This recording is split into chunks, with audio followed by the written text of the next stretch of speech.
like the one hear his voice. आप सबको जय मसीह की।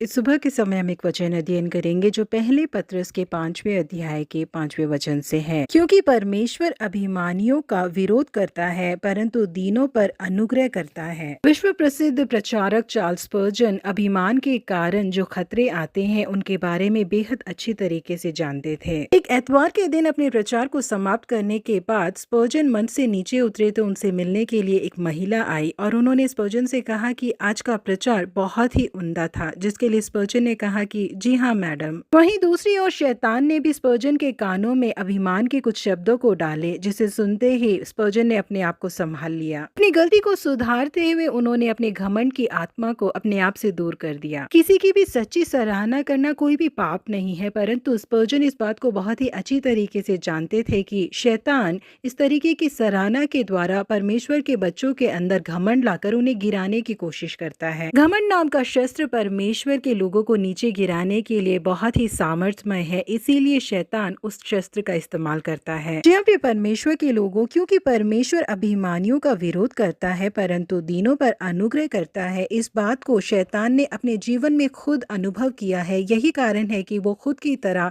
हर एक को परमेश्वर के सम्मुख से दूर कर देना चाहता है। यही कारण है कि वो हमेशा ही घमंड नाम के शस्त्र का प्रयोग करता है। स्वर्गदूत लूसीफर नीचे गिराए जाने से पहले स्वर्ग में एक महत्वपूर्ण स्थान पर नियुक्त था। इसके बारे में हम एजेकियल की पुस्तक 28वें अध्याय में पढ़ सकते हैं। वह तो उत्तम से भी उत्तम था, वह बुद्धि से भरपूर था, स्वर्ण सुंदर था। वे परमेश्वर की आदन नामक बारी में था। उसके पास आभूषण, माणिक, पद्मराग, हीरा, फिरोज, सुलेमानी मणि, यशब, नीलम मणि, मरगद और लाल सब भांति के मणि और सोने के पहरावे थे। डफ और बांसुलियां उसी से बनाई गई थी। जिस दिन उसे सृजा गया था उसी दिन वे भी तैयार किए गए थे। वे छाने वाला अभिषिक्त का रूप था। परमेश्वर ने उसे ऐसा ठहराया कि वे परमेश्वर की पवित्र पर्वत पर रहता था। वह आग सरीखे चमकने वाले मणियों के बीच में चलता फिरता था। इतनी सारी खूबियों के साथ परमेश्वर ने उसे रचा था। यही कारण था कि अपनी इस खूबसूरती के कारण उसके अंदर घमंड आ गया था। इस कारण उसने अपने मन में कहा, मैं स्वर्ग पर चढ़ूंगा, मैं अपने सिंहासन को ईश्वर के तारागण से अधिक ऊंचा करूंगा